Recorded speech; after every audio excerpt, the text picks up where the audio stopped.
Hello everyone, can everyone hear me okay? We are about to unbox the Welcome to the Hellfire Club Netflix Stranger Things box set for D&D. I know this just came out. I've been extremely busy and I haven't gotten a chance to unbox this, but I think it's a really cool product and it's something worth delving into to show folks. Yeah, I know there's a couple other unboxings that have occurred around this particular product. It's an interesting one. So let's go ahead and dive in.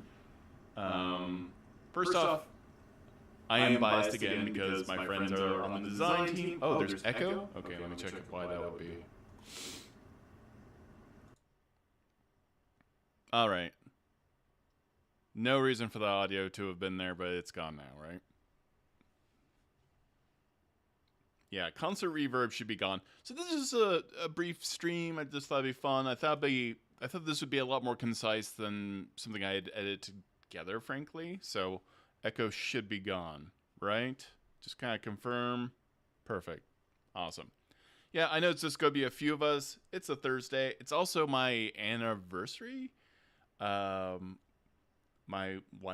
lovely wife, Megan, and I actually, we got married in a ceremony on Halloween, but we did not realize when we went to the court to get our marriage license that there would actually be like a ceremony at the courthouse. And so we got married, and then we walked outside and we're like, oh my God, we're married. It was nuts. So this is the anniversary of that day. Thank you so much. Appreciate it. So let me just go ahead and switch over so we can take a look at this. I think the box looks amazing. I love the artwork of Eddie. It definitely it has 80s vibes. Our starter sets didn't necessarily look a ton like this, but you don't also necessarily want that. But I really like the artwork here. I think it really captures Eddie's vibe, and I love all of the different characters below it as well. So let's go ahead and dive in and see what you get. So, just gonna pull it off. Put this over here. If you like, I think this is very much for the person who is a D&D and Stranger Things fan for sure. So, you've got like this little photo of the Hellfire Club, which is pretty cool. I think I have a sneaky way of doing this. Hopefully it doesn't. Camera's been a little weird today. So, yeah. So that's pretty cool. And then we've got this read me first quick start guide. This is good for anyone who's new to D&D. They kind of tell you every single thing that you are going to find in the box set. I'm not going to read this first because, well, we're going to show you. So, super first edition D&D feeling right out of the gate. I'm going to adjust the focus so you get kind of a popped in zoom, but yeah, pretty cool. I like all the tentacles behind Eddie. And so with this, I think the conceit of this entire box set is that these are the adventures that Eddie was running or never got to run. Spoiler alerts for reasons. So these are his adventures. These are not necessarily Stranger Things adventures, if that makes sense. These are the adventures that Eddie was running or was going to run. So this is your player guide. This is very much, obviously this is like your miniature player's handbook. That's what you're looking for. Yeah. Sorry. So this is the player's handbook. It's your guide to the entire box set. It's explaining character sheets. It's explaining the cards, how to play the game, the dice, the cards, everything you need, what D20 test is, ability checks, This is pretty standard stuff if you're already a D&D fan. And I'm curious, I think mostly D&D, the intersection of D&D fans and also Stranger Things are the people who are buying this. But I'm not quite sure. I mean, you could be a Stranger Things fan, and this could be your entry into D&D, and you're still getting everything you need to learn D&D. I think one of the best ways is actually the new starter set that just came out. Oh, interesting. just in terms of ease of use, but this is definitely D&D. And so you've got all the things you need to know about your actions, all the rules that you need as a player. That's all here in this guide. So if you're buying this for a friend, if you're getting this for a loved one who really likes Stranger Things, this is a solid entry into that. Now we have a series of adventures. The Vanishing Gnome is one of those. I'm not going to spoil these adventures in any way, but you can kind of, again, see this very 1980s vibe that you're getting. And I should have actually I have multiple 1980s modules myself and also 90s modules. And that's what these are meant to kind of evoke, is those styles. You would actually pick these up at like game stores, kind of like you would comic books, actually. And they're relatively cheap at the time, so you could just go to your local hobby store, your comic book shop, and buy a module that was a little bit thicker than this, and be able to take it home and run that adventure is really cool. I miss those days. I miss being able to just pick up an adventure for the weekend at your local hobby store that was really short. So, yeah. So, Vanishing Gnome. I love this artwork. This artwork is so cool. Really decent maps, by the way. And the layout is gorgeous, I have to say. Our team absolutely killed it. You've got these little post-it notes. You've got descriptions of the Demogorgon here. A lot of... kind of the brilliance of this whole entire thing is just these touches in the artwork and in the layout and the graphic design of all of this. It's, if you were looking to have something like, hey, you want Stranger Things memorabilia, I think this is extremely solid. So I more than extremely solid. This is gorgeous. A lot of love and thought got put into this, down to like there's like the tape that is holding the things onto everything. And this is an actual wear and tear, but it looks like wear and tear. I mean, again, I have multiple modules from the 80s, and they look significantly like this. So we got another adventure, Scream of the Crop, which is fantastic, and we've got multiple Demogorgons that they're fighting. So it's still Stranger Things themed. Obviously, he would not have been running necessarily straight up Demogorgon dogs in the adventure, but still fun. Again, really colorful maps. I love these notes. I feel like these are like notes and advice, I think, from Eddie himself. Super fun, and these are nice and thin, and honestly, this is all you need to Dungeon Master. Like, I increasingly appreciate any kind of adventure. Ooh, blights. And I really love this kind of old-fashioned art style. I love a short adventure, because adventures will pop off and become days of material. So that is often the case even with my stuff. Like, sometimes you only need a paragraph of information and things will just pop off. This is so cool. Yeah, these little notes are probably my favorite thing.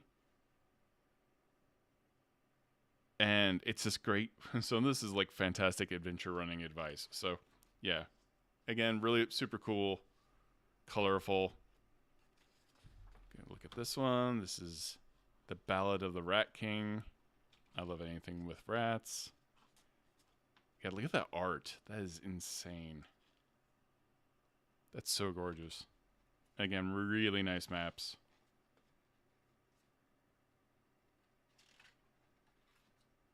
I just love the art. Actually, ugh. Those are some nasty looking rats. Go ahead and pop in real quick. Yeah, that's gross.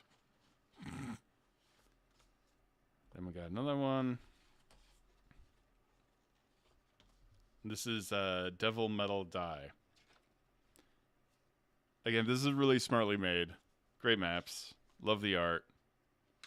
It's super fun. And I think if you are a Netflix fan, you're getting like these solid adventures here.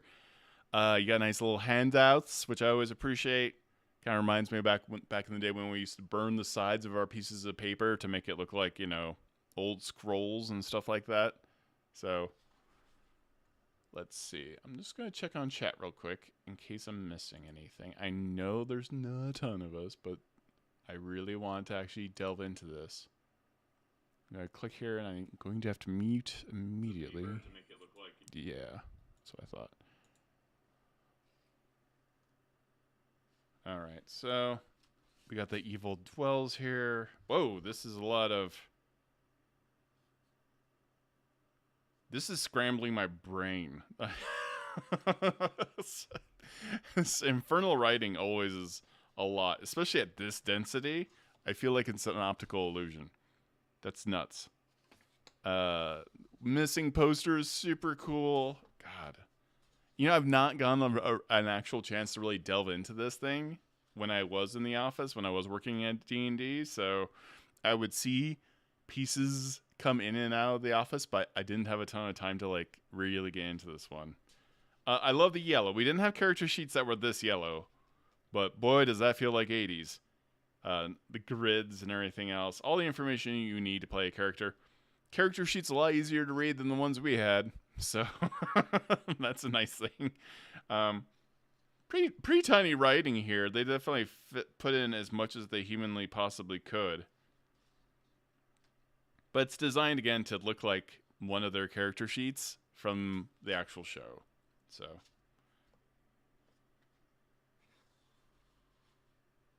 Oh, and so you've got character sheets, so you don't even have to worry about leveling. This is level 1, level 2, level 3. They handle all that for you. So if you've got some young ones or people totally new to D&D, they don't have to even worry about leveling up.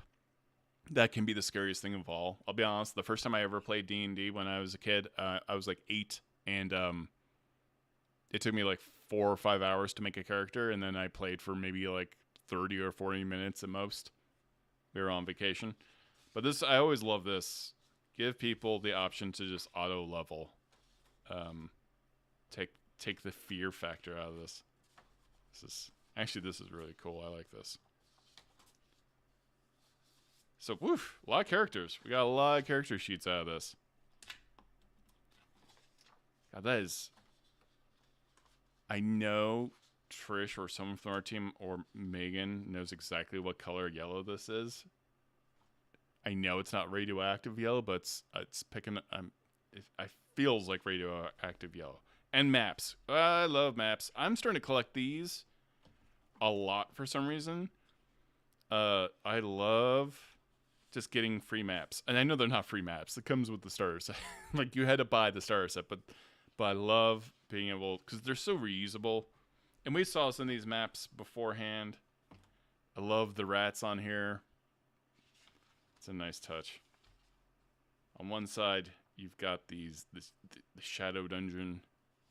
And then on the other side, we've got much bigger map. This is a big map, and I can't fold... Come on. Oak Shore Docks. It's very useful. I love the hand-drawn vibe of this. Oh, man. Yep. That quickly, I failed to actually be able to fold a map. That's pretty impressive, folks. All right.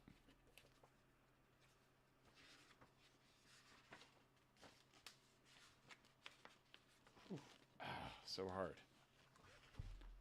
Ooh, I like the creepiness of this Halloween-y map. You've got jack-lanterns here. This is the harvest one for sure.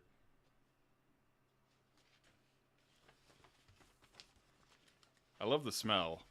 If there was smell-o-vision, this is a good smelling starter set. The Hellfire Dome. That is very Eddie coat, yeah. And then, let's see. Oh, it's this cool poster. Oh yeah, that's cool. I'd get that framed. That's fun.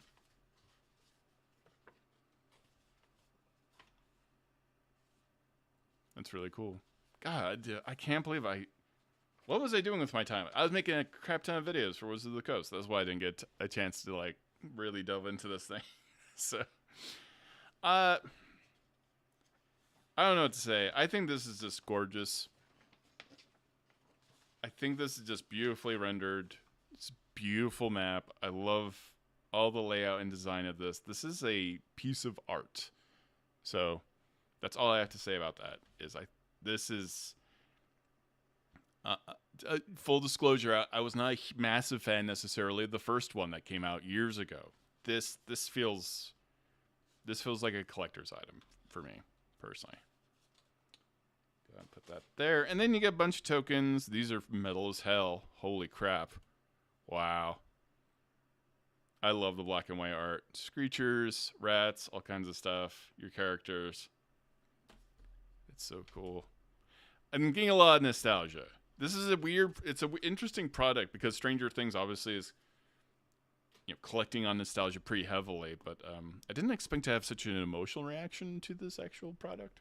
So I'm a little surprised. That's really cool.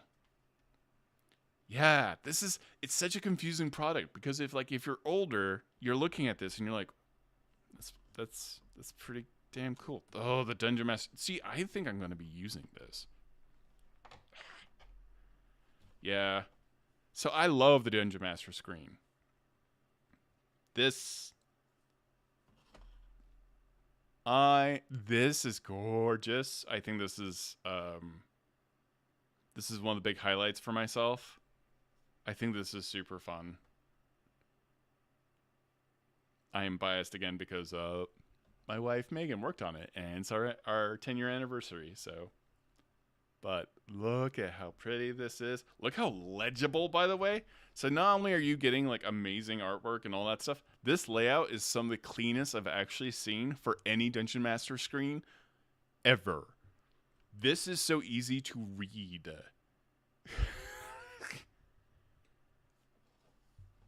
Not only is it super artistic, we've got the cool art, the little notepads, stuff like that, but this is functional. Not only how rarely do you get that function and art at the same time? I think Dungeon Master screens are always a difficult thing to nail. You got the cool map here for the game itself. You got all the conditions you need, all that stuff. But this is a solid piece of Dungeon Master screen. Yeah, the design and the artwork are phenomenal. Our team on the D&D team is just crazy good. So, and there's Eddie. I love this art. Demogorgon, Thunderstorm here. It almost feels like Mordor. This is obviously the Upside Down. This is the real world. And this is the conjoining of Hawkins, kind of. There's a lot of cool, fun Easter eggs in this. But this is probably one of the best Dungeon Master screens I've ever seen D&D come out with. So, and I don't say such things lightly. Look how freaking cool that looks. Crap. The colors are nuts. Even this camera can't really do that justice. So, that's gorgeous. And then we got more. These box sets got a lot going on lately. Gotta get rid of these. I'm making a mess. Got your dice. Got all your armor. Got all your conditions here. I'm not gonna flip through these. You know how that goes. And combat tracker, which is super useful for me. I like combat trackers myself. I don't like putting them on top of the Dungeon Master screen, but that's my preference. So this is nice and helpful. Also, I like to give the illusion like I'm capable of keeping track of everything all at once. And then, oh yeah, monster cards. And things rules. You got violet fungus on here, a bunch of monsters, all that stuff. I'm not going to unwrap all of it, but this is all super useful tools to actually play the game. All your spell cards that you're going to be using, Thunderwave here at the top, and then you got Aid, and then so any spell that you have, you can hand the player the card. They're going to understand how to play the game. If they've got armor, some kind of type of weapon, that's all you need to give them. You got a whole deck of them. So, and then for you as the Dungeon Master, you got rules. You got your monsters here. Actually, let's unwrap that because the monsters are probably going to have art. Oof. Let me try. Oh, come on. Tomorrow I will be going over episode 2 of Critical Role. We'll be delving into that.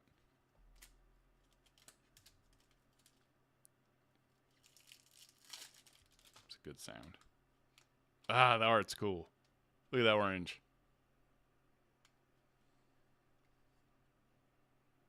That's really fun.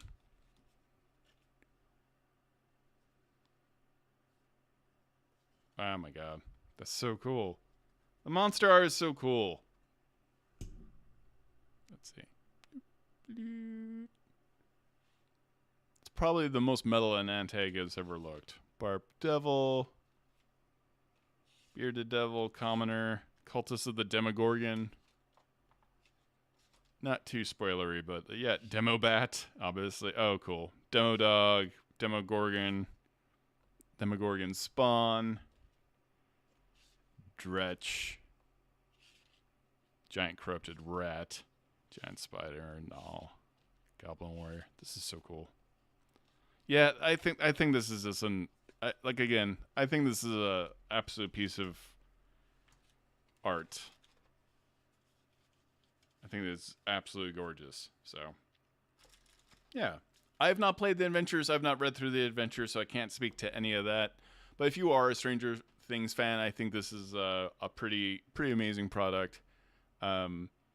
This clearly is a labor of love, I can tell, because the attention to detail in this thing is nuts. So, I'm super excited that I get to own it. So, yeah. But hey, it's Latia. A wild Latia runs up into the chat. Yeah, I would have done this unboxing much sooner. I just I've been running around and lots has been going on. So, but yeah, this is really gorgeous. And again, none of this is really doing any of this justice. I can't really explain how pretty all of this is and how well laid out. The detail of like even down to like the art, black and white, but then you've got that yellow surrounding it. And then it's even identifying, look how the token that you need. Just in case you weren't able to understand the monster you're looking at. Like, look at this Cultist of the Demogorgon. Hey, that's the token that you have somewhere in the box set. That's what it looks like, so you know which one. I mean, that is just a lot of thought going into something. I would have never done that. I would have never thought of that, honestly. That's wild. I think mostly I just like getting new art with these monsters.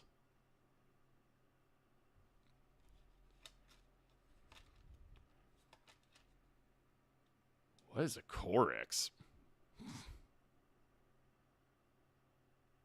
I have questions. Yeah, it's very pretty.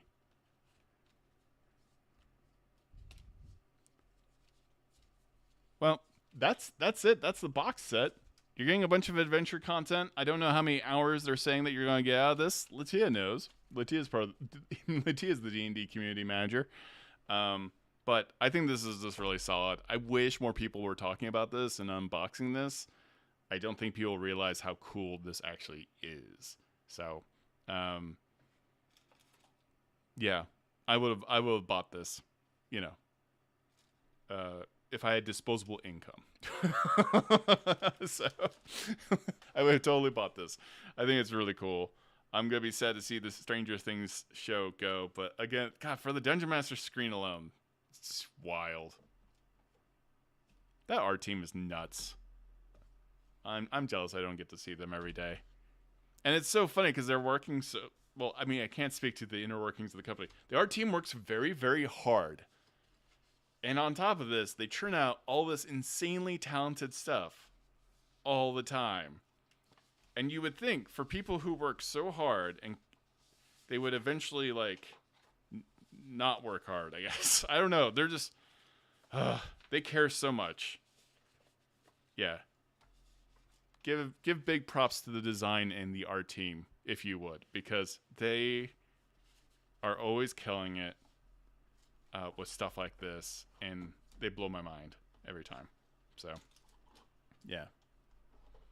Well, how's everyone else doing? That's the unboxing. Pretty short. Didn't have to get into. Oh, I'm never getting this back into the box. That's not a anything. That's not a complaint about the product in any way. That's just me being messy and not being good at stuff. So, but I think it's gorgeous. Love the art. I think it's long term a collector's item for sure. So much detail. I don't have all the names of all the artists who worked on this, but wow, just an insanely phenomenal job. So, yeah, real short stream. Unless anyone has anything particular things they want to talk about or see, I will be doing my regular Critical Role recap paranoid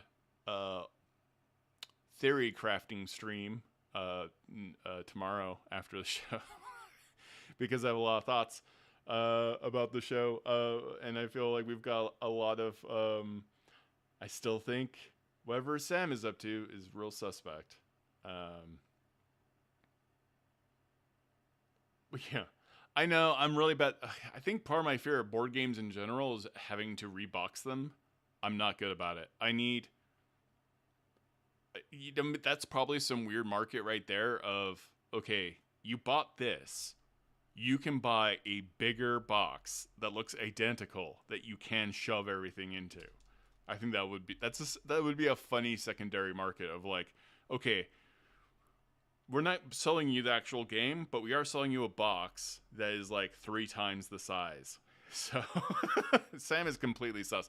His stats don't align in Critical Role, Litia. That is a lie. I have seen Sam use thaumaturgy. I know that the Illrigger is the only class or subclass in D&D and third party that can also use thaumaturgy unless you use a feat.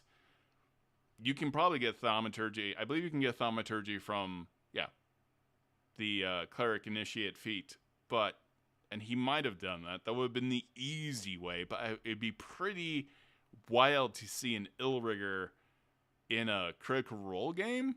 But we've already seen the spell Clue being used. Was it Luis?